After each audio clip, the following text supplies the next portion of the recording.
2019년 10월 11일 오늘의 이슈를 살펴보는 이슈체크입니다. 수도권 전철과 지하철 등의 철도 노조가 오늘부터 나란히 파업과 준법 투쟁에 들어갔습니다.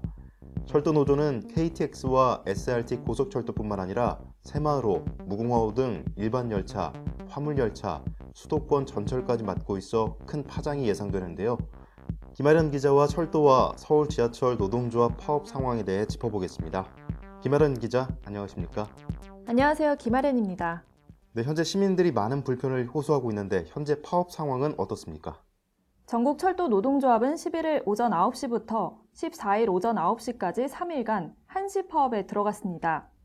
코레일은 철도 노조 파업에 따라 KTX와 새마을호 등 여객열차와 화물열차를 20에서 60%가량 감축 운행할 예정인데요. KTX는 평시 대비 72.4% 수준으로 운행하고 이번 파업에 SRT는 참여하지 않습니다. 새마을호와 무궁화호 등 일반 열차는 60% 선만 운행됩니다. 서울 지하철 1에서 8호선 운행을 하고 있는 서울교통공사 노조는 15일까지 안전운행 확보투쟁, 즉 준법투쟁을 전개합니다. 광역전철은 평시 대비 88.1% 수준으로 축소하지만 14일 아침에는 평시와 같은 수준으로 운행할 계획이라서 정시 운행을 최대한 독려하겠다는 입장입니다. 네, 철도 노조의 파업 꽤 오래전부터 투쟁해왔다고 들었는데 정확히 언제부터 시작됐습니까? 네, 철도 노조의 파업은 2016년 9월부터 12월 74일의 장기 파업 이후 3년 만인데요. 철도 노사는 지난 5월 2019년 임금 단체 교섭 시작 이후 4차례의 본 교섭과 8차례 실무 교섭을 진행했지만 합의에 이르지 못했습니다.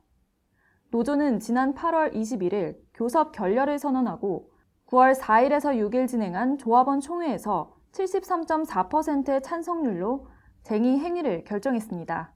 네, 참 오랫동안 문제가 되었던 부분인데 철도 노조와 서울교통공사 노조가 파업을 하면서 요구하는 사항은 무엇이죠? 네, 철도 노조는 총인건비 정상화 그리고 노동시간 단축과 철도 안전을 위해 2020년 1월 1일부터 시행하기로 한 4조 2교대 근무 형태 도입을 위한 안전 인력 충원, 생명안전 업무 정규직화와 자회사 처우 개선 등 노사 전문가 협의체 합의 이행을 요구하고 있습니다. 또 철도 공공성 강화를 위한 철도 통합과 특히 올해 안에 KTX와 SRT 고속철도 간의 통합도 요구하고 있습니다. 민주노총 공공운수노조, 서울교통공사노조는 임금 피크제 폐기, 안전인력 확충, 4조 2교대제 확정 등을 요구하고 있는데요. 요구가 받아들여지지 않으면 15일 자정까지 안전운행 확보 투쟁을 하고 16일에서 18일에는 1차 총파업에 들어갈 계획입니다. 네, 철도 노조가 오랜 기간 실무 교섭을 진행했지만 합의되지 못한 데는 이유가 있을 것 같은데 그렇다면 사측의 입장은 무엇입니까?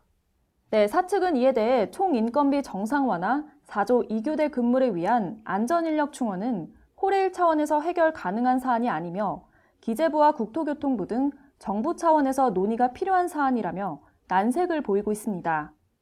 손병섭 한국철도공사 사장은 11일 한국철도 서울사옥에서 대국민 사과문을 발표하며 그동안 16차례에 걸쳐 노조와 교섭을 진행했지만 주요 쟁점에서 입장 차이를 좁히지 못해 노조가 파업에 들어갔다며 국민 여러분께 머리 숙여 사과드린다고 전했습니다.